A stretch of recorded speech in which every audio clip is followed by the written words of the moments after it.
سلام آقا. سلام جانم عمو. شما پدر دارید؟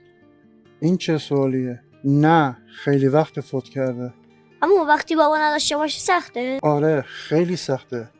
اصلا تو پسر کی هستی؟ اینجا چیکار میکنی؟ اما من پسرم خونیم که میخوام در روز دیگه اعدامش کنم. من 5 سال بابامو ندیدم. نذارید منم بی پدر بزرگ شم.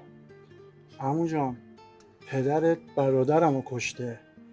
این صحبت ها برای بزرگتراست. برو خونتون. بزرگی آدما به دلشونه. در حقم بزرگی کن. بعد 8 سال با حرفات دلم آروم کردی. عمو بهت قول میده بابات به همین زودی خونه است. برو خونه عمو. قولمو مرد و قولش. خمزانمو خدای خم چکی شاست لگم